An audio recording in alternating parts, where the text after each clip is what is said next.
하나님의 말씀은 마태복음 10장 1절에서 7절 말씀입니다. 마태복음 10장 1절에서 7절 말씀 우리 한 절씩 교독하시겠습니다. 예수께서 그의 12제자를 부르사 더러운 귀신을 쫓아내며 모든 병과 모든 약한 것을 고치는 권능을 주시니라.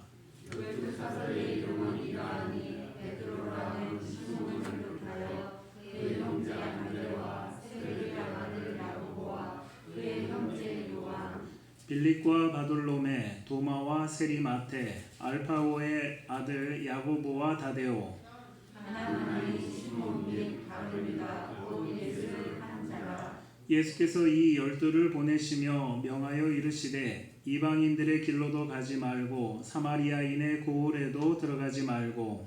오히려 이스라엘 집에 영원히 남기를 보라. 함께 읽겠습니다. 가면서 전파하여 말하되 천국이 가까이 왔다 하고. 아멘. 여러분들이 그 주중에 보신 분들도 계시지만 여러분들 기도해 주시고 또 응원해 주시고 하셔서 그래도 정말 은혜 가운데 잘 입원했다가 잘 이렇게 퇴원해서 왔습니다. 뭐 변화된 거라고 얘기한다면 지금 어떻게 보면 아직까지 이제 제가 뭐 여러분들이 아시는 것처럼 완전히 다 회복되지는 않았을 테니까 조금 힘이 이렇게 목소리가 이렇게 예전처럼 이렇게 세지는 않고 좀 조곤조곤하게 얘기해야 될 것 같고 덕분에 살은 좀 빠졌습니다. 그래서 감사하고 네 고맙습니다. 기도해 주시고 또 걱정해 주셔서 너무 감사드립니다. 예수님은 3년 공생의 사역 중에 12명의 제자들이 있었습니다. 그런데 이 12명의 제자들이 마태복음 10장 우리가 보는 이곳에 12명의 그러한 사도들의 이름이 있는데 마가복음 3장에도 똑같이 12명의 사도들의 이름이 기록되어 있고 누가복음 6장에서도 12명의 제자들의 이름이 기록되어 있습니다. 그리고 사도행전 1장에서도 그곳에서는 11명의 제자들이 이름이 기록이 되어 있습니다. 그런데 우리가 좀 이 이름들을 여러분들 이 명단들을 나중에 한번 이렇게 쭉 나열을 한번 해보시면 제가 말씀드린 이 성경에서의 그 명단들을 우리가 나열을 해보면 우리가 흔히 아는 뭐 베드로, 뭐 야고보, 뭐 요한 아니면 도마, 마태 뭐 이런 사람들의 이름은 우리가 잘 그냥 흔히 그냥 그대로 똑같이 나오지만 조금 이 후반부에 가면 사람들의 이름이 왜 다를까? 여기서는 12명을 이렇게 얘기했는데 저기서는 저렇게 얘기하고 조금 다른 그러한 모습을 우리가 볼 수 있습니다. 그래서 일각에서는 예수님의 공생의 3년 기간 중에 제자들이 교체된 것이 아니냐라고 그렇게 주장하는 그런 사람들도 있지만 다른 입장에서 볼 때에는 각자 그들에게 대해서 불려지는 이름이 조금씩 달랐기 때문에 그 사람들의 이름이 우리 마태복음에서는 이렇게 기록되었고 다른 성경에서는 다르게 기록되었다라고 그렇게 나오는 그런 부분이 그렇게 이해하는 그런 부분들이 많이 있습니다. 특별히 여러분들 오늘 우리가 보는 성경 3절에서 다데오라고 하는 제자는 누가복음에서는 야고보의 아들 유다라고 그렇게 기록이 되었습니다. 그리고 4절에 나오는 가나나인 시몬이라고 하는 사람은 누가복음에서는 셀로신 시몬이라고 그렇게 기록되어진 그런 모습을 보면서 우리가 좀 의문을 갖는 그런 부분이 있습니다. 성경의 다른 번역, 지금 우리가 보고 있는 이 개역개정 이 성경 말고 다른 성경의 번역을 보면 다데오라고 하는 그 사람의 이름 앞에 이러한 이 수식어가 있습니다. 성이 다데오 씨라 불리는 사람이라는 그러한 이 이름이 있다는 겁니다. 여러분들 그 말은 무엇일까요? 이 사람을 부를 때 어떤 사람은 뭐 다데오 씨 이 성을 부르는 그런 사람도 있고 그 사람의 성이 아니면 본명을 부르는 그런 경우도 있었기 때문에 우리가 지금 보는 이 성경에서의 다데오는 그의 성이었고 그의 본명은 다른 것이 분명히 있었다. 근데 그 우리가 추정하기는 야고보의 아들 유다라고 그렇게 얘기한 것처럼 그의 이름이 유다라고 그렇게 이해할 수 있다라는 것입니다. 그리고 이 야고보의 아들 유다라고 그렇게 이야기하는 누가복음에서의 그 야고보의 아들이라고 하는 그 단어도 여러분들 다른 성경, 특별히 여러분들 킹제임스 성경이라고 하는 그곳에서는 이 아들이라고 하는 단어를 형제라고 그렇게 번역을 합니다. 그래서 그 킹제임스 성경에서는 야고보의 아들 유다가 아니라 야고보의 형제 유다라고 그렇게 번역을 합니다. 그렇기 때문에 만약에 오늘 우리가 이 개정 개역의 성경을 가지고 본다면 좀 우리가 잘 이해할 수 없겠지만 킹제임스 성경의 그 번역을 우리가 차용해서 이해를 한다라면 오늘 이 마태가 지금 야고보의 아들 유다인 이 야고보의 아들인 누굽니까? 알페오의 아들인 야고보와 또 다데오를 하나로 묶어 놓았던 이 다데오에 대해서 그가 바로 유다였던 것을 우리에게 똑같이 한 묶음으로 해둔 것을 우리는 쉽게 이해할 수 있는 그런 부분입니다.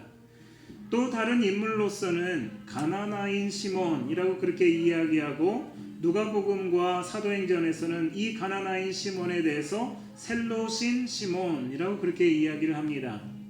그런데 이것은 가나나인도 그렇고 셀로신이라는 그러한 이 단어도 어떤 지명이나 그의 출신을 이야기하는 것이 아니라 그의 사회적 성향에 대해서 이야기합니다. 쉽게 말하면 우리나라로 얘기하면 이 사람은 여당이야 아니면 이 사람은 야당 출신이야 뭐 이렇게 이야기하는 것처럼 가나나인이라고 하는 그 단어와 셀로신이라고 하는 그 단어는 열심당원, 그 당시에 사회개혁을 추구하던 그런 열심당원의 별칭이 바로 가나나인 셀로신이라고 하는 그러한 명칭이었다는 것입니다. 그래서 성경에도 열심당원이라는 단어가 사용되기도 했지만 다른 명칭으로 가나나인 셀로신이라고 그렇게 부르기도 했다는 것입니다. 그런데 이처럼 예수님은 다양한 사람들을 예수님의 제자로 부르시고 그들에게 권능을 주시고 또 그들을 보내셨습니다. 지금도 예수님은 다양한 사람들을 예수님의 제자로 부르시고 또 그들에게 권능을 주시고 또 그들을 세상으로 보내시는 그러한 주님이십니다. 오늘 저와 여러분들 우리도 마찬가지로 오늘 주님께서 저와 여러분들을 우리를 분명히 불러주셨기 때문에 우리가 주님 앞에 나와서 이렇게 예배 드리고 있는 줄 압니다. 그런데 우리가 여러분들이 이 세상에서 어떤 일을 했기 때문에 아니면 어떤 우리가 자격을 가지고 있기 때문에 주님이 우리를 불러주신 것이 아니라 이런 사람도 불러주시고 저런 사람도 불러주시고 아니면 우리에게 노동하는 사람도 불러주시고 아니면 우리에게 뭐 사무직으로 일하는 사람도 불러주시고 남자도 불러주시고 여자도 불러주시고 어린아이도 불러주시고 어른도 불러주시고 아무 상관없이 그들의 이 모습과 상관없이 다양한 모든 사람들을 우리 주님은 불러주시고 그들에게 권능을 주시고 또 그들을 보내시는 우리 주님이신 것을 우리가 기억하면서 오늘 저와 여러분들 우리는 주님이 불러주셔서 우리 주님 앞에 지금 나오지 않았습니까? 오늘 이 시간 우리가 권능을 받고 주님이 보내주시는 보내심을 받는 오늘 저와 여러분들 되어지기를 주님의 이름으로 축원합니다. 첫째로 예수님은 12명의 제자를 불러오셨습니다. 본문을 기록한 마태는 이 12명의 제자를 기록하는 데 있어서 여러분들 그냥 허투루 기록하는 그러한 사람이 아니었습니다. 그는 분명한 이유를 가지고 순서와 아니면 여러 가지 정황들을 가지고 오늘 이 마태는 이 본문을 기록했는데 여러분들 특별히 그 관계를 둘씩 묶어 놓은 것을 오늘 우리는 이 본문을 통해서 봅니다. 그런데 여러분들 성경을 좀 읽어보신 분들은 아시겠지만 여러분들 성경을 읽어보시면서 쉼표를 보신 적 있으십니까? 성경을 읽으시면서 쉼표 보신 적 있으세요? 아니면 마침표 여러분들 보신 적 있으십니까? 성경에서 웬만해서는 쉼표와 마침표가 잘 나타나지 않습니다. 왜 그러냐라고 한다면 여러분들 이 쉼표와 마침표라고 하는 그런 문장 부호는 불과 여러분들 지금으로부터 한 400년 전에 이 개발되어서 지금 우리가 이렇게 널리 통용돼서 사용하고 있지만 이 성경이 기록되어졌던 그 당시에 고대 헬라어나 아니면 고대 히브리어를 사용했던 그때에는 여러분들 쉼표, 마침표 이런 것들이 전혀 없었습니다. 마찬가지로 우리 한글 성경이 그것을 여러분들 왜 똑같이 따라하느냐라고 하는 것은 원어에 그것이 없기 때문에 이것을 한번 충실하게 한번 따라가 보자 라는 그런 차원에서 분명히 쉼표를 찍어야 하지만 찍지 않는 데가 상당히 많고, 또 마침표를 해야 되지만 마침표를 찍지 않은 것이 여러분 우리가 보는 이 성경책입니다. 한글 성경입니다. 그런데 오늘 본문에 보면 여러분들 쉼표가 여러 군데 나와 있습니다. 어디에 나와 있을까요? 2절 끝에 나와 있고 3절에도 3군데나 쉼표가 나와 있습니다. 마태는 세심하고 꼼꼼한 사람이었습니다. 그래서 12명의 제자들의 이름을 기록할 때에도 그냥 단순하게 그 이름을 생각나는 대로 기록한 것이 아니라 여러 가지를 생각하면서 기록한 결과가 오늘 본문인 것입니다. 그러면 여러분들 우리가 한 번씩 우리가 한글 성경에서 쉼표를 찍었던 그 부분들을 우리가 생각해 보면서 나누어서 한번 생각을 해 본다면, 여러분들 먼저 우리가 한번 생각해 볼 때 예수님의 제자들 12명의 제자들 중에 가장 먼저 예수님의 제자가 된 사람은 누구일까요? 12명의 제자 중에 가장 먼저 예수님의 제자가 된 사람은 누구일까요? 성경의 정확한 근거를 가지고 여러분들 한번 대답을 해 보십시오. 마스크를 써가지고 전혀 제가 지금 모르고 있는데 여러분들의 속에서는 베드로라고 지금 이렇게 말씀하시는 것 같은데 아닙니다. 네, 틀렸습니다. 성경의 정확한 근거를 가지고 우리가 본다면 여러분들 요한복음 1장에서 세례 요한의 두 제자였던 안드레와 거기서는 안드레라는 이름밖에 나오지 않습니다. 또 안드레와 우리가 정확하게 이야기한 그 두 제자 중에 한 사람은 요한일 것이다. 나중에 사도 요한이 되었지만 이 두 사람일 것이다 라고 그렇게 추정하는데, 이 사람들이 예수님에게 첫 번째 제자가 되었던 그러한 사람들입니다. 왜 그러냐면 요한복음 1장에 보면 이 두 제자가 세례 요한과 함께 있는데 세례 요한이 얘기합니다. 하나님의 어린 양이로다. 예수 그리스도를 보면서 하나님의 어린 양이로다 라고 그렇게 얘기할 때 그 두 제자가 세례 요한을 떠나서 예수님에게 가서 예수님의 제자가 되어지는 그런 모습을 봅니다.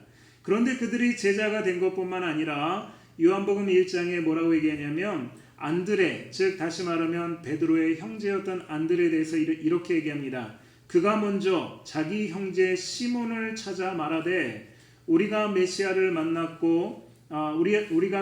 만났다 하고 데리고 예수께로 오니 예수께서 보시고 이르시되 내가 요한의 아들 시몬이니 장차 게바라 하리라 라고 그렇게 말씀하십니다. 그 말이 무엇입니까? 안드레라고 하는 그 제자가 예전에는 세례 요한의 제자였지만 이제 예수님의 제자가 돼서 그가 가장 먼저 한 것이 무엇이냐면 자기의 형제인 바로 베드로를 데리고 예수님 앞에 나아가서 예수님의 제자가 되었다라는 것을 우리에게 말해주고 있는 것입니다. 그 이후에 여러분들 우리가 마태복음에서 잘 아는 것처럼 이 베드로가 어부로서 밤새도록 수고했는데 고기 한 마리 잡지 못한 그 베드로에게 예수님이 새벽에 오셔서 예수님이 그 베드로에게 뭐라고 얘기했습니까? 내가 네 배에 오를 수 있느냐? 라고 해서 오르신 다음에 많은 사람들에게 그곳에서 말씀을 하시고 베드로에게 말씀하신 것이 깊은 곳에 가서 그물을 내려라.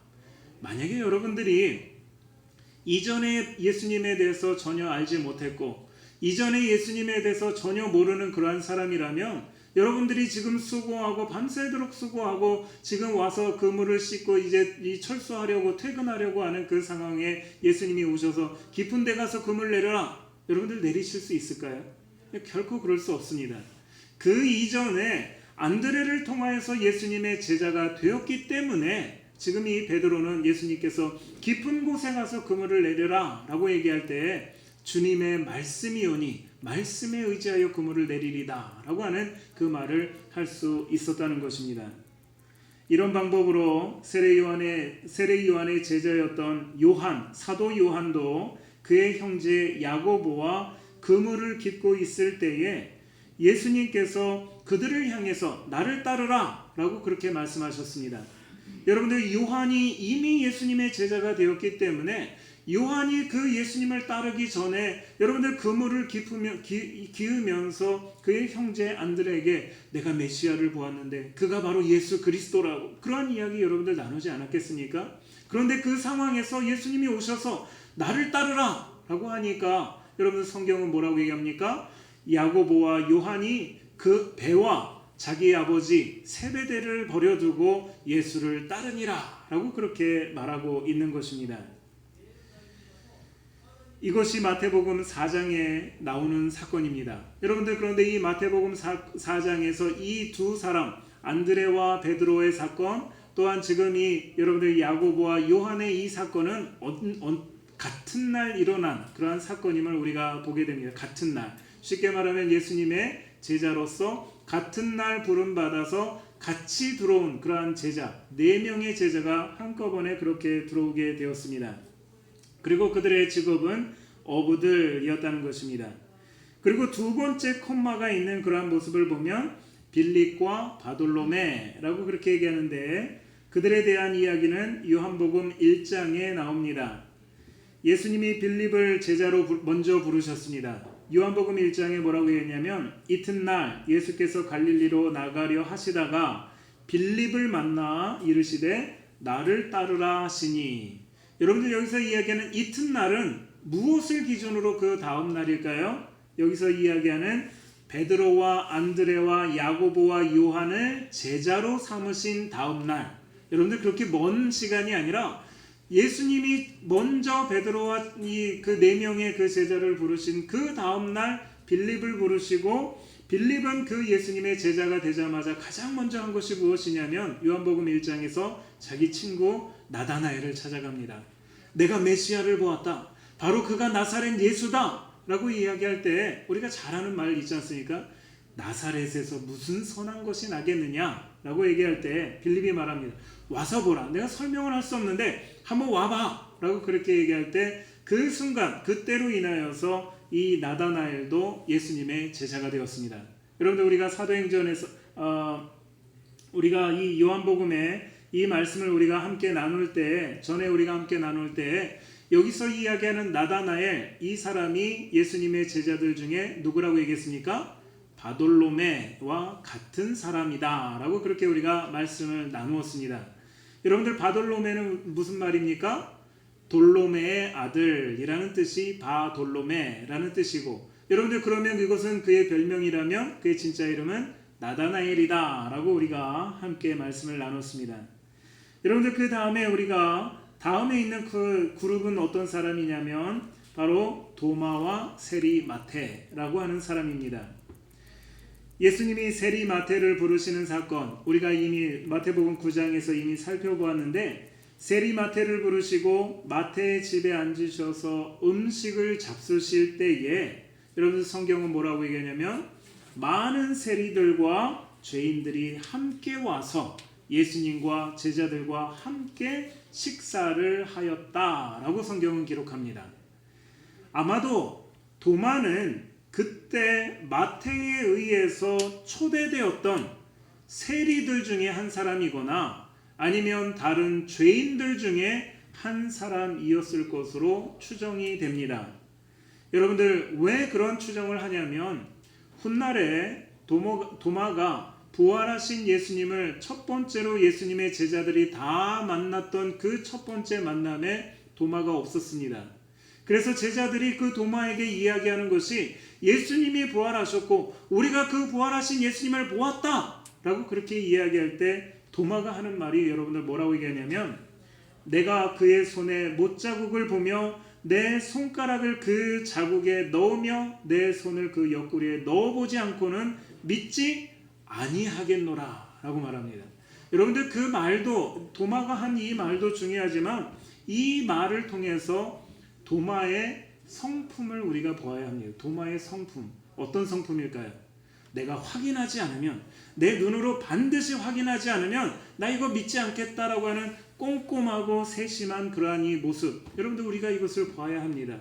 여러분들, 작은 숫자, 여러분들, 만약에 이 도마가 세리마테와 같이 그러한 이 세관으로서, 세리로서 그러한 모습이 아니었다라면, 여러분들, 작은 숫자 하나에 꼼꼼하게 챙겨야 하는 그러한 이 여러분들 세리가 아니었다라면 감히 여러분들 이런 이야기까지 할 사람이 예수님의 제자로서 그럴 만한 그런 사람이 아니었다는 것 우리가 믿지 않겠습니까?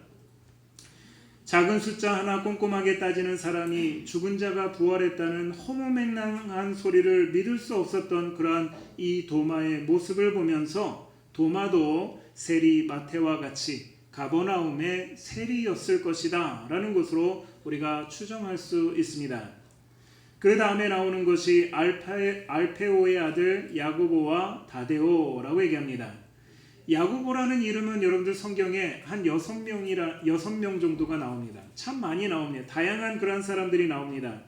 오늘 예수님의 제자 중에도 알페오의 아들 야고보가 있고 세베대의 아들 야고보가 있고 이런 거 분명히 구분하기 위해서 이렇게 성경은 이야기합니다. 그런데 성경에서 이들에 대해서 알페오의 아들 야고보나 다데오에 대해서는 특별히 이야기하는 부분이 없습니다.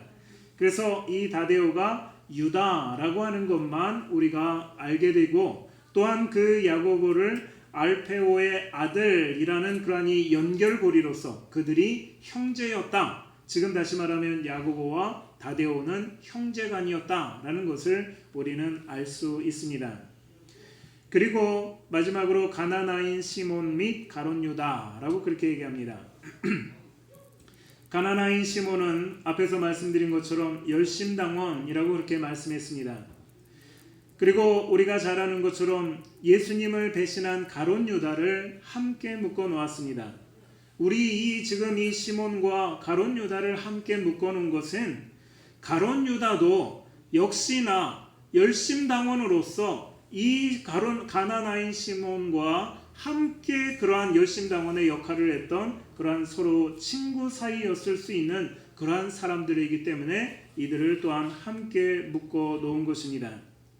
여러분들 그렇다면 이처럼 다양한 사람들을 예수님의 제자로 예수님께서는 부르셨습니다. 여러분들 앞에서부터 우리가 살펴보았지만 가난한 어부 형제였던 베드로와 안드레, 여러분들 그들은 어부였지만 가난한 자들이었습니다. 여러분들 다른 성경에서는 그들이 예수님을 따를 때 그물을 버려두고 예수님을 따랐다 말합니다. 여러분들 요한과 안드레가 예수님을 따를 때 어떻게 했습니까? 배와 아버지를 버리고 예수님을 따랐다 말하는데 베드로가 예수님을 따랐을 때는 그물을 버려두고 예수님을 따랐다. 배가 없었던 그러한 가난한 어부인 것을 우리에게 말합니다. 두 번째로 중산층 어부 형제인 야고보와 요한도 예수님을 따랐습니다. 중산층 어부, 쉽게 말하면 수산업을 하는 그러한 이 개인 사업을 하는 좀 먹고 살만한 그런 사업가의 집안에서 살고 있는 이 야고보와 요한도 예수님의 제자로서 예수님을 따랐습니다. 빌립과 바돌로메는 어떤 사람일까요? 여러분들 이 빌립과 바돌로메의 이 대화, 사도행전에서 이야기한 요한복음 1장에서 얘기하는 그들의 이 대화를 보면 그냥 이 어부들이 대화하는 그런 험악한 말을 사용하지 않습니다. 논리정연한 그런 말을 사용합니다. 그리고 또 뿐만 아니라 사도행전 8장에서 빌립이 사마리아 땅에 가서 복음을 증거하고 뿐만 아니라 여러분들이 사마리아 땅에서 이제 성령이 그에게 임하여서 이 에디오피아 내시에게 복음을 증거하는 그러한 이 상황에서 하나님의 말씀을 설명해주는 빌립의 모습을 여러분들 생각해 보십시오. 어떤 사람입니까? 지식인이라는 것입니다. 배운 사람, 많이 배운 사람. 이 빌립과 나다나엘, 즉 다시 말하면 이 바돌로메는 배운 그러한 사람들, 학식이 많이 있었던 그러한 사람들, 똑똑한 지식인들을 이야기합니다. 여러분들 도마와 마태는 어떤 사람일까요? 세상의 사람들이 손가락질하면서 저 나라를 팔아먹은 세리들, 그 나라를 팔아서 자기 배만 채우는 그러한 세리들이라고 손가락질 당하는 그러한 세리들도 예수님의 제자가 되었습니다. 여러분들 알페오의 아들 야고보와 다데오는 어떤 부류의 사람인지 우리가 확인할 수는 없습니다. 그러나 다음에 나오는 그 다음에 언급되어진 사람들이 누굽니까? 시몬과 가룟 유다. 여러분들 그들은 어떤 사람입니까? 열심당원으로서 사회의 진보 세력인 것을 본다면 아마도 이 알페오의 아들 야고보와 다데오는 진보 세력에 반대되는 아마 보수 세력의 사람들이었을 것으로 추정할 수도 있습니다. 물론 이거는 극히 제 개인적인 생각입니다. 그렇다고 저기 주장하는 것은 아니라 이렇처럼 다양한 사람들이 예수님의 제자로서 여러분들 지금 예수님 앞에 나와서 제자가 되었다라고 얘기합니다. 이처럼 다양한 사람들을 예수님은 제자로 부르셨습니다. 그렇다면 둘째로 이 12명의 제자들에게, 그 부르신 제자들에게 예수님은 무엇을 하셨느냐? 여러분들 1절 말씀을 한번 봅니다. 예수께서 그의 12제자를 부르사 더러운 귀신을 쫓아내며 모든 병과 모든 약한 것을 고치는 권능을 주시니라.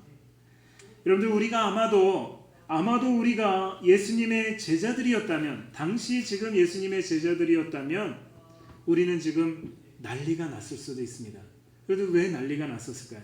우리가 여러분들 그 중에 어떤 제자였다면 여러분들 우리는 그렇게 얘기할 수 있습니다. 예수님, 내가 권능을 받는 것은 그럴 수 있지만 어떻게 일자무식인 베드로와 안드레에게도 똑같은 권능을 주십니까? 여러분들 그렇게 말할 수 있지 않을까요? 아니 예수님, 나는 예수님이 권능을 준 건 그렇다 했는데 어떻게 태어날 때부터 부자로 태어나서 고생 한번 안 해보고 살았던 그 사람을 예수님의 제자로 불러주시고 그 야고보와 요한에게도 어떻게 똑같이 예수님 권능을 주십니까? 불공평합니다. 여러분들 그런 얘기할 수 있지 않을까요? 어떤 사람은 이렇게 말할 수 있습니다. 나라를 팔아먹은 죄인인 어떻게 세리 마태와 도마에게도 왜 예수님 그들에게도 똑같이 예수님의 제자의 권능을 주십니까? 나는 그래도 지금까지 이 억울하게 살았지만 나 예수님의 제자가 될 만한 그런 자격이 있는데 저들은 아니지 않습니까? 여러분들 그런 얘기할 수 있지 않을까요? 어떤 사람은 이렇게 말하지 않을까요? 어떻게 사회를 뒤집어 보려고 하는 시몬과 가룟 유다에게 권능을 주십니까? 예수님이 이루시고자 하는 하늘나라가 이들처럼 사회를 뒤집어 엎어서 세우려고 하는 그 나라입니까? 여러분들 그렇게 우리 주장할 수 있지 않을까요? 어떻게 저들에게도 똑같은 권능을 주십니까? 우리가 이렇게 말할 수 있습니다. 우리의 생각이 다르기 때문에 여러분들 우리는 불편할 수가 있습니다. 우리의 생각이 예수님의 생각과 다르기 때문에 때로는 우리는 불편해할 수 있습니다. 예수님은 그렇게 다양한 사람들로 예수님의 제자로서 모든 혹한 훈련을 마치고 나서 그들이 다듬어진 다음에 그 다음에 권능을 주신 것이 아니라 예수님의 제자로 부르심과 동시에 그들에게 권능을 주셨음을 우리가 기억해야 하는 것입니다. 사랑하는 성도 여러분, 이것은 하나님의 놀라운 은혜입니다. 하나님께서 오늘 저와 여러분들을 부르심에 있어서도 여러분들 우리의 자격을 보시면서 그래 너는 얼마만큼의 신앙생활을 하고 너는 얼마만큼의 자격이 되기 때문에 하나님의 권능을 주고 하나님의 은혜를 주는 것이 아니라 우리 주님 앞에 나온 모든 사람에게 우리 주님의 제자로서 그 은혜와 그 권능을 하나님께서는 부어주시는 그런 하나님이심을 우리가 기억해야 하는 것입니다. 여러분들 사도행전에서도 베드로가 설교를 하는데 그 설교를 들으면서 3,000명의 사람들이 가슴을 치며 애통합니다. 형제여 우리가 어찌할꼬? 라고 얘기할 때 그들을 향해서 여러분들 베드로가 뭐라고 얘기합니까? 너희가 그렇게 애통하다면 이제 앞으로 예수를 믿기로 너희가 작정했다면 너희가 이제 학습을 받고 6개월 동안 잘 훈련을 받은 이후에 너희가 세례를 받아라. 그렇게 말하지 않았습니다. 너희가 세례를 받고 하나님 앞에 나오는 그 세례를 바로 그 자리에서 3,000명에게 베풀어주는 그러한 은혜의 모습을 보게 됩니다. 여러분들 사도행전 6장에서는 어떤 일이 있었을까요? 교회가 점점 부흥해서 점점 커집니다. 교회에 일꾼들이 필요합니다. 그러할 때 교회 일꾼을 세우는 그 가운데에서 지금 이런 사람들이 있으니까 이 사람들에게 6개월 1년의 훈련을 시키고 나서 그들이 자격이 되면 그들에게 일꾼을 세우는 그런 집사를 세우는 것이 아니라 교회가 필요로 할 때 그들을 일꾼으로 세웠을 때 그들이 바로 그 일들을 감당하더라는 것입니다. 여러분들 이것이 성경의 원리입니다. 여러분들 그런데 우리는 어떻게 할까요? 여러분들 우리의 모습은 어떻습니까? 우리가 세례를 주려고 한다면 그 사람이 예수를 믿을 만한 자격이 있느냐를 따집니다. 우리가 그 사람에게 직분을 주려고 한다면 그 사람이 직분을 가질 수 있는 자격이 있느냐를 따집니다. 여러분들 그러한 자격을 따진다면 이 세상에 누구 하나 그 자격 앞에서 당당할 수 있는 사람이 누가 과연 있겠느냐는 것입니다. 여러분들, 목사인 저는 자격이 있어서 목사가 됐을까요?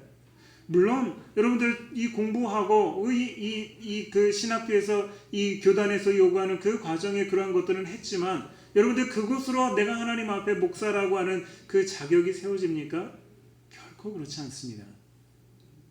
하나님께서는 오늘 우리 주님께서는 우리를 부르시는데, 우리가 자격이 있어서 우리를 제자 삼으시고, 우리가 자격이 있어서 우리에게 권능을 주시고 우리에게 은혜를 주신 것이 아니라, 하나님께서는 자격 없는 저와 여러분을 제자로 부르시고 우리에게 권능을 주시는 그러한 주님이신 것입니다. 예수님은 우리가 볼 때 자격이 안 되는 사람들만 모아놓고 그들에게 동일한 그러한 권능을 주셨습니다. 내가 자격이 안 되는 것처럼, 여러분들, 내가 지금 주님 앞에 목사인 제가 자격 없이 내가 하나님 앞에 은혜 받아서 이렇게 목사가 되어서 여러분들 이렇게 은혜 가운데 살아가는 그것처럼, 다른 여러분들 주변에 많은 목사님들이 있습니다. 여러분들 그들을 향해서도 똑같은 마음을 가지고 바라봐야 되는데, 나는 이만한 자격이 있는데 저들은 저런 자격이 없고, 여러분들 이러한 시각은 우리에게 온전한 주님의 시각이 되지 않는 것을 기억하시기를 바랍니다. 나도 자격 없이 은혜로 하나님이 나를 구원해 주신 것처럼, 여러분들 저 사람도 저런 면에서 자격이 없지만 하나님이 그를 은혜로 구원해 주신 것을, 권능을 주신 것을 우리가 인정해야 하는 것입니다. 우리가 분명히 기억해야 할 것은, 우리는 제자의 삶을 살아서 권능을 받는 것이 아니라 권능을 받아서 제자의 삶을 사는 것입니다. 예수님의 12제자가 지금 권능을 받았다고 해서 여러분들 그 이후에 제자들의 삶이 실수도 없고 완전하고 예수님의 제자로서 완벽한 그런 삶을 살았습니까? 결코 그렇지 않습니다. 예수님을 심지어 팔아먹기도 하고, 베드로 같은 경우는 예수님을 3번이나 부인하는 것뿐만 아니라 오히려 예수님에게 여러분들 사탄아 물러가라 그런 소리까지 들을 만한 그러한 실수가 많은 사람들이 예수님의 제자였습니다. 그럼에도 불구하고 예수님은 그 제자로 삼은 그들을 절대 포기하지 않습니다. 한번 그들을 제자로 삼고 권능을 주신 그들을 향해서 절대 포기하지 않으면서 마지막 만찬의 자리에서 성경은 이렇게 말합니다. 6월절 전에 예수께서 자기가 세상을 떠나 아버지께로 돌아가실 때가 이른 줄 아시고 세상에 있는 자기 사람들을 사랑하시되 끝까지 사랑하시니라. 여러분들 여기에서 이야기하는 끝까지 사랑하시는데, 이 안에 있는 그 한 사람 누구를 이야기할까요? 예수님을 팔아먹은 가룟 유다까지도, 예수님이 지금 이 제자로 삼으시고 그에게 권능을 주신 그 예수님의 제자인 가룟 유다까지도 예수님은 끝까지 사랑하셨다라는 것을 요한복음 13장에서는 우리에게 말해주고 있는 것입니다. 예수님은 12명의 제자들을 선택하시고 권능을 주신 것에 대하여 후회하신 것이 아니라 끝까지 사랑하셨습니다. 이것이 주님이 제자를 세우시는 방법입니다. 그러므로 오늘 우리를 주님의 제자로 불러주셨습니까? 오늘 저와 여러분, 우리를 주님께서 우리를 주님의 제자로 불러주셨습니까? 내가 좀 못한다고, 내가 주님의 제자로서 나 이것도 못하고 저것도 못하고 걱정하고 두려워하십니까? 여러분들 그러지 마시기 바랍니다. 우리 주님께서는 이미 여러분들에게 할 수 있는 권능, 그 권능에 대해서는 여러분들 다음 주에 우리가 자세히 한번 다 살펴볼 겁니다. 우리가 같은 본문을 가지고 다음 주에는 그 권능이 도대체 무엇이냐, 이것을 우리가 함께 말씀을 살펴볼 터인데, 그 권능을 우리 모두에게, 여러분들 제자들 12명에게 그냥 어떤 사람에게만 준 것이 아니라 모두에게 주신 것처럼, 오늘 우리를 주님의 제자로 부르셨다면 오늘 우리에게도 똑같은 그러한 권능을 우리 모두에게 주셨음을 여러분들 기억하시면서, 나는 부족하고 없다, 그것이 아니라 우리 주님 앞에 믿음으로 여러분들 끝까지 주님 앞에 주님의 제자로서의 일을 감당하시기를 주님의 이름으로 축원합니다. 셋째로, 예수님께서는 제자들을 둘씩 보내셨습니다. 마가복음 6장 7절에 보면 12 제자를 부르사 둘씩 보내시며 더러운 귀신을 제어하는 권능을 주시고 라고 그렇게 말합니다. 예수님은 12명의 제자들을 둘씩 보내셨습니다. 그러면 어떻게 둘씩 보내셨을까? 그 짝이 무엇일까? 여러분들 생각을 해보셨습니까? 오늘 이 마태는 그것에 대해서 우리에게 분명하게 대답을 합니다. 그 둘씩이라는 것이 어떻게 둘입니까? 베드로와 안드레, 야고보와 요한, 빌립과 바돌로메, 도마와 세리마테, 알페오의 아들 야고보와 다데오, 가나나인 시몬과 가룟 유다. 이렇게 예수님은 짝을 지어서 그들에게 복음을 증거하기 위해서 둘씩을 보내셨다라고 그렇게 이야기하는 것입니다. 그러면서 예수님께서 그들에게 하신 말씀 5절 6절에 있는 말씀을 여러분들 잘 들어야 돼요. 우리 함께 같이 말씀을 보면 예수께서 이 12를 보내시며 명하여 이르시되 이방인의 길로도 가지 말고 사마리아인의 고을에도 들어가지 말고 오히려 이스라엘의 집에 잃어버린 양에게로 가라. 여러분들 무슨 말일까요? 예수님의 12 제자들은 모두 유대인이었습니다. 사마리아인도 한 명도 없었습니다. 그러면 이방인들과 사마리아인들에게는 복음을 전하지 말라는 것입니까? 그들에게는 복음이 불필요하다는 것입니까? 여러분들 이런 이야기를 하는 것이 아닙니다. 지금 그들에게 복음, 사마리아 사람이나 이방인들에게는 복음이 필요하지 않다는 것을 이야기하는 것이 아니라 지금 예수님께서 그 12 제자에게 먼저 말씀하시는 그곳은 우선순위가 있다는 거예요. 우선순위. 복음을 증거하는 데 있어서 우선순위. 여러분들 무슨 우선순위입니까? 오늘 이들이 유대인이기 때문에 여러분들 오늘 이 예수님의 12 제자가 어떤 사람입니까? 유대인이기 때문에 유대인들에게 먼저 가서 복음을 증거하라 라고 하는 그런 말씀입니다.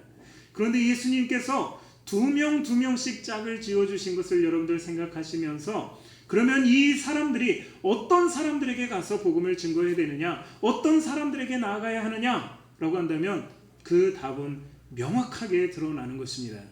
여러분들 첫 번째는 조건이 무엇입니까? 유대인들에게.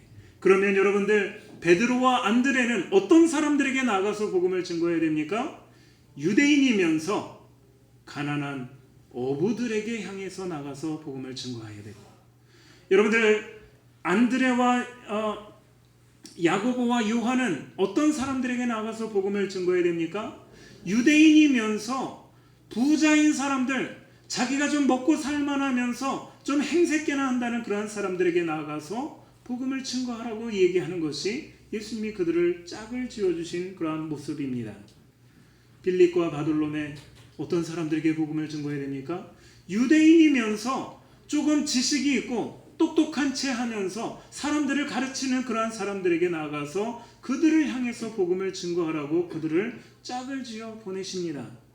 도마와 세리마테 누구에게 복음을 증거합니까? 유대인이면서 나라를 팔아먹은 사람들이나 나라의 큰 죄를 범한 사람들이나 아니면 죄인이라고 손가락질 받는 그러한 사람들, 세리들을 향해서 그들을 향해서 복음을 증거하라는 것입니다. 여러분들 그렇다면 가나나인 시몬과 가룟 유다 누구에게 복음을 증거해야 되겠습니까? 유대인이면서 지금 이 사회의 좌파로서 아니면 사회를 뒤집어 엎으려고 하는 그러한 생각을 가지고 있는 그러한 사람들, 그들에게 나가서 세상은 이렇게 변화되어지는 것이 아니라 메시아가 우리 가운데 오셨다, 메시아가 오셨음을 그들에게 증거하는 것, 이것이 그들에게 복음을 증거하는 사명으로 그들에게 보내주신 것입니다. 이 말씀은 오늘 우리도 예수님의 제자라면, 오늘 저와 여러분들 우리가 예수님의 제자라면 우리는 가장 먼저 무엇을 누구에게로 우리가 보내심을 받았는가를 우리는 분명히 깨달아야 합니다.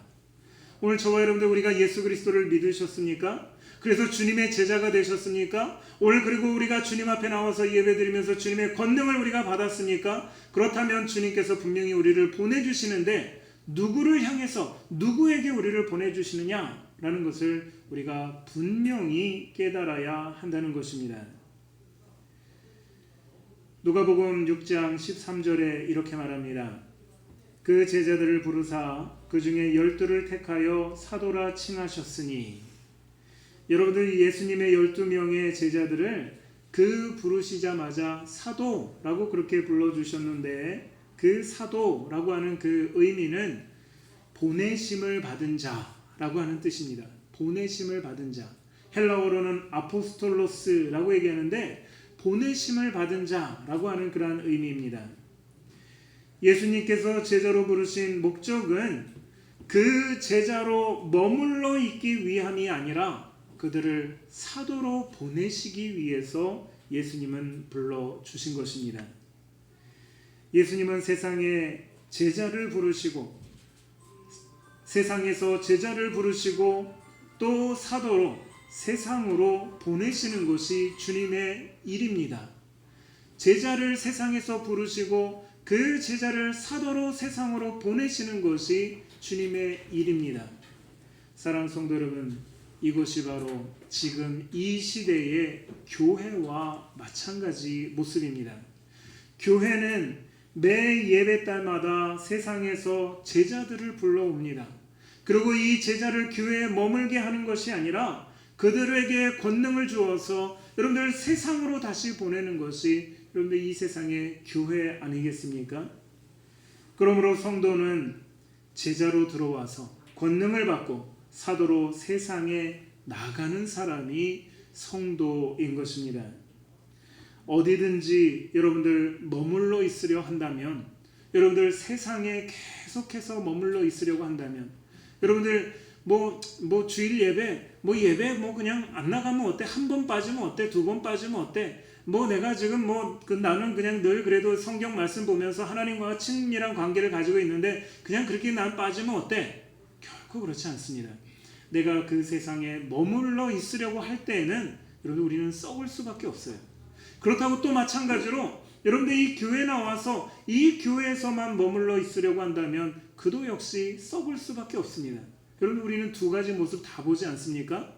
세상에 머물러 있으면서 썩어 있는 사람, 세상에 많은 사람들도 보지만 교회가 세상으로 나가지 않아서 썩어 있는 그런 교회도 우리 가운데 얼마나 많이 우리는 보고 있습니까? 그러므로 예수님께서 그 제자를 부르시고 권능을 주시고 또 세상으로 보내신 것처럼 오늘 저와 여러분 우리는 주님 안에 제자로서 모이고 권능을 받고 또 세상에 사도로서 우리는 보내심을 받는 그러한 저와 여러분들이 되어져야 할 것입니다. 이것이 별거 아닌 것 같지만 여러분들 이것이 내가 주님의 제자로 모이고 권능을 받고 또 세상의 사도로 나가는 것이 별거 아닌 것 같지만 이것이 저와 여러분들 우리의 생명을 살릴 뿐만 아니라 우리 세상을 구원하는 일인 것임을 여러분들 반드시 기억하시길 바랍니다. 예수님은 다양한 사람들을 제자로 부르셨습니다. 그리고 권능을 주시고 그들에게 가장 익숙한 곳으로 보내셨습니다. 중국 단둥에서 선교사로 사역하시는 한 선교사님의 간증을 오늘 마지막으로 우리가 결론의 말씀으로 듣기를 원합니다. 이 선교사님은 단둥이라고 하면 여러분들 북한과 국경 지역 아니겠습니까? 여기서 그가 선교사로 사역하는 가장 큰 목적은 무엇이냐면 북한에서 탈북한 사람들, 이 사람들에게 도움을 주고 또 그들이 원한다면 한국으로, 대한민국으로 보내주어서 이들이 자유롭게 신앙생활하고 잘 살 수 있도록 도와주는 것이 이 선교사님의 사역의 핵심이었습니다. 그런데 탈북자들이 넘어와서 가장 여러분들 불안해하고 힘들어하는 것이 무엇일까요? 이곳에 이 중국으로 넘어왔지만 그들의 신분이 여러분들 이 발각이 되어서 다시 중국으로 들어가는 것이 위험하기 때문에 그들을 최소한 1주 내지 2주 동안 아니면 길게는 한 달 동안 그들을 숨겨줄 수 있는 그러한 곳이 필요합니다. 숨겨준다라고 얘기한 것은 거기서 그냥 먹고 자고 놀면서 밖에 산책도 하고 그런 것이 아니라 그 골방에서 나오지도 못하고 꼼짝도 못하고 먹는 거 갖다 주고 그냥 거기서 숨어 사는 그러한 삶을 삽니다. 그런데 그들에게 여러분들 이 선교사님이 하는 것은 무엇이냐면 성경책 하나를 던져주는 거예요. 거기 들어가서 성경 공부를 같이 하고 뭐 하고 이런 거 할 시간도 없습니다. 그런데 그들에게 성경책 하나 주면서 골방 하나 주면서 이곳에서 지내라고. 그런데 한 탈북자가 탈북을 했습니다. 그래서 그를 데려다가 이 자기의 골방에다 두어놓고 일주일이 지나고 2주일이 지나고 성경책 하나를 던져주고 그에게서 그곳에서 지내도록 합니다. 그런데 이 탈북자가 이 성경을 읽고 나서 하루 종일 24시간 잠깐 잠자는 시간과 먹는 시간을 제외하고선 성경책을 읽으면서 그의 안에서 계속해서 질문이 쏟아지기 시작합니다. 이 성경책에서 이야기하는 예수가 누굽니까? 어떻게 사람이 동정녀로 탄생할 수 있습니까? 어떻게 이 사람은 무슨 잘못을 했기 때문에 십자가의 죽임을 당했습니까? 왜 이 사람은 어떻게 죽은 지 사흘 만에 다시 부활할 수 있습니까? 어떻게 이 사람은 하나님의 보좌 우편에 올라가서 앉아 있습니까? 이러한 질문들을 계속해서 이 선교사님에게 쏟아내기 시작합니다. 여러분 처음 본 그러한 사건이기 때문에 그 이 2주 동안 이 탈북자가 이 성경책을 계속해서 읽고 또 읽으면서 이 질문을 계속 선교사님에게 쏟아내다가 결국은 그에게 회개하는 그러한 시간이 왔습니다. 하나님, 내가 죄인입니다. 여러분들 무슨 죄인이 이 탈북자가 무슨 죄인이었겠어요? 북한에서 먹고 살기 힘드니까 지금 이 당장 먹을 것을 좀 구하기 위해서 이 국경을 넘어서 넘어온 그러한 사람인데 무슨 세상에 죄가 여러분들 그렇게 많이 있겠습니까? 그런데 그 사람이 애통하면서 회개하면서 하나님 앞에 회개하는 그 가운데에 그가 고백하는 것이 무엇이냐면 나 이제 잘 살게 되어서 대한민국으로 가서 떵떵거리면서 살겠습니다. 그런 이야기하지 않습니다. 선교사님에게 부탁한 것이 무엇이냐면 선교사님 다시 북한으로 들어가게 해주십시오 라고 그렇게 구합니다. 나 다시 북한으로 들어가게 해주십시오. 북한에서 나온 지 지금 불과 몇 주 되지 않은 그러한 상태에서 내가 지금 하나님을 만나고 보니까 저 북한에 살아가는 내 형제들이 지금 배고파서 굶주려서 먹고 지금 이 굶어 죽어가는 그것보다 더 갈급한 것은 무엇이냐면 저들에게 예수가 없는 것이 그들에게 더 갈급한 문제인데 그들에게 복음을 증거할 수 있는 사람은 나밖에 없습니다. 나밖에. 내가 그들에게 들어가서 복음을 증거해야 되지 다른 사람이 그들에게 들어갈 수도 없고 선교사님이 들어갈 수도 없고 다른 사람이 들어갈 수 없으니까 내가 다시 그들에게 들어가서 예수님을 전해야 되겠습니다 라고 얘기합니다. 선교사님이 말렸어요. 당신 그곳에 들어가면 복음 증거하기 전에 잡혀서 당신 죽을 수도 있습니다. 여러분 탈북자가 뭐라고 그랬을까요? 괜찮습니다. 내가 그곳에 들어가서 아무에게도 내가 복음 증거하지 못하고 내가 죽는 한이 있다 할지라도 나는 그들에게 다시 돌아가서 그들을 만나야 되겠습니다 라는 이야기를 하면서 그 북한으로 다시 들어갔다라고 얘기를 합니다. 사랑하는 성도 여러분, 오늘 우리 주님의 제자로 여러분들 계십니까? 주님께서 저와 여러분들에게 권능을 주셨습니다. 우리가 부인할 수 있지만 난 권능 같은 거 못 받았습니다. 능력 못 받았습니다. 나 부인할 수 있지만 주님이 분명히 저와 여러분들에게 주셨습니다. 우리 다음 주 분명히 살펴볼 겁니다. 그런데 그것 가지고 무엇을 위해서 살 것이냐? 예수님이 왜 그것을 우리에게 주셨느냐? 바로 여러분들을 보내시기 위해서 주셨음을 우리가 기억하시기 바랍니다. 어디로 보내십니까? 여러분들을 아프리카로 보내실까요? 아니면 여러분들을 북한으로 보내십니까? 아니면 여러분들을 이 청와대로 보내셔서 대통령을 여러분들 복음 증거하라고 보내십니까? 아니면 여러분들 여기 천불사로 보내셔서 그곳에 있는 사람들에게 복음 증거하라고 여러분들 보내십니까? 결코 그렇지 않습니다. 첫 번째, 여러분들을 보내시는 곳, 여러분들에게 가장 익숙한 곳, 여러분들이 가장 익숙한 곳, 그곳으로 예수님은 여러분들을 사도로 보내시는입니다. 여러분들 그러한 은혜가 저와 여러분에게 충만하기를 주님의 이름으로 축원합니다. 여러분들 알페오의 아들이라고 얘기한 그 사람, 알페오의 아들, 여러분들 이 야고보와 다데오는 누구에게 보냅니까? 그의 아버지에게로 보낸 겁니다. 여러분들의 가족에게로 보냅니다. 여러분들의 직장으로 보냅니다. 여러분들이 살아가는 그 삶의 터전, 여러분들의 이웃에게로 보내시는 주님의 은혜를 기억하시며 오늘 이 예배당을 나가셔서 사도로서의 그런 사명을 잘 감당하시기를 주님의 이름으로 축원합니다. 기도하겠습니다. 사랑의 하나님 아버지, 참 감사합니다.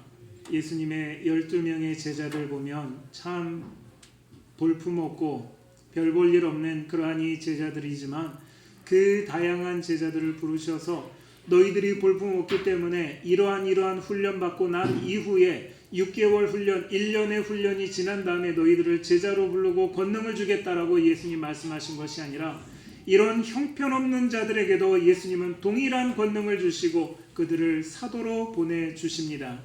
아버지 하나님, 오늘 우리가 이것을 깨달아서 아버지, 나는 아직도 못해요. 나는 연약해요. 나는 권능 받지 못했어요. 무슨 능력이 있습니까?